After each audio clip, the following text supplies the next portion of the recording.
So let's talk about John Locke. This is a thinker whose ideas weren't just dusty old theories. They literally became the blueprint, the operating system, if you will, for modern democracy.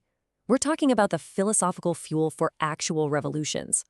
And it all starts with a huge question, maybe the question. What is government actually for? Is its job to put us in chains, to restrain our worst impulses? Or is it supposed to be a shield, to protect the freedoms we're born with? This wasn't some abstract thought experiment. In the 17th century, this was a life or death question being debated on bloody battlefields. You see, to get John Locke, you have to get his world, and his world was chaos. He wasn't writing from a quiet, comfy office. He was living through a century of absolute turmoil in England. A brutal civil war, the execution of a king, a failed republic, and then another revolution. The fundamental question of who gets to rule was being decided with cannons and swords. Okay, so here's our game plan for breaking down his philosophy. We're going to start with his concept of a state of nature and see how that leads directly to his idea of a government based on consent. Then we'll dig into his massively influential theory on property, his radical defense of rebellion, and finally, we'll see just how much his ideas are still shaping our world today. So, Locke's work didn't just appear out of nowhere. It was a direct answer to all that chaos.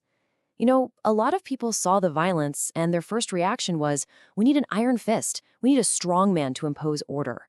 But Locke, he saw something totally different. He saw a chance to build a government on a completely new foundation, the freedom of the individual. And really, two major solutions emerged from the turmoil.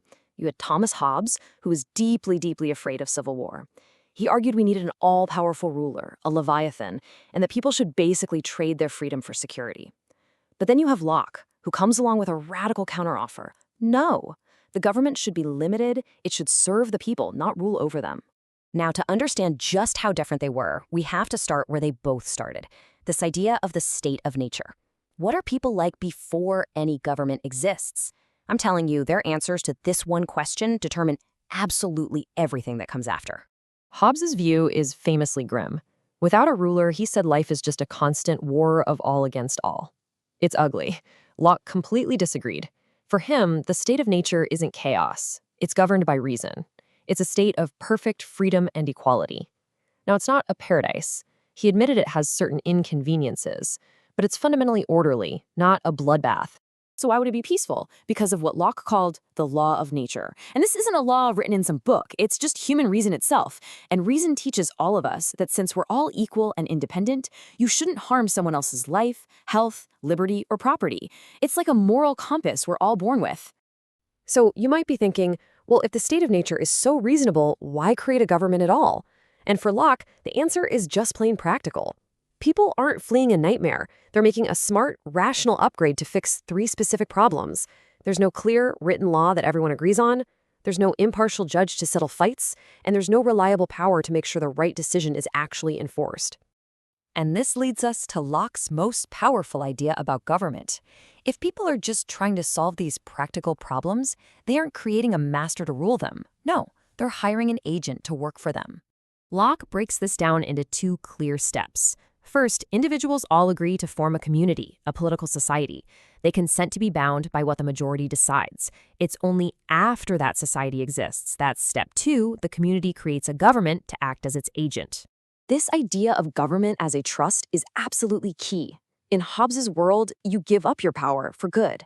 But for Locke, the people are always the boss. The government is just a trustee holding power on behalf of the people. It has obligations, sure, but it has no independent rights of its own. And this trust comes with some very strict rules. Locke lays out 4 clear limits on this government. It can't rule by whim. It has to govern using established public laws. It absolutely cannot take your property without your consent. And it can't just give away its lawmaking power to somebody else. Okay, let's drill down on this property thing, because for Locke, it was foundational. And when he says property, he means more than just land. He's talking about our natural rights, our life, liberty, and estates. The protection of property, in this big sense, is the whole reason government exists in the first place. He starts with a simple idea. The world was given to everyone in common. It's all jointly owned by humanity. So how does anything ever become mine? The answer, for Locke, is labor. You own your own body, and therefore you own the work of your hands. So when you go out and apply your labor to something in that common world, you pick an apple, you clear a field, you're mixing a part of yourself into it. And that act, that mixing of your labor, is what pulls it out of the common state and makes it your private property. This was revolutionary. It's a justification for ownership based on effort, not on your family name. But there's a natural limit here. Reason says you can only take as much as you can use before it spoils. You can't just hoard things and let them rot. But then Locke says humans invented money, and since money doesn't spoil, it changes the game. By agreeing to use money, we all sort of tacitly agreed to a system where people could accumulate more wealth without violating that natural law. All right, now we get to Locke's most explosive idea. What happens when the government, the trustee, betrays the people's trust? Well, Locke gives the people a final failsafe, the right to revolution. And his logic here is just brilliant.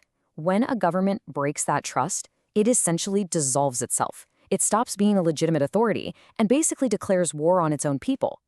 So, from Locke's perspective, the citizen fighting back isn't the real rebel. The tyrant is the rebel because they violated the law first.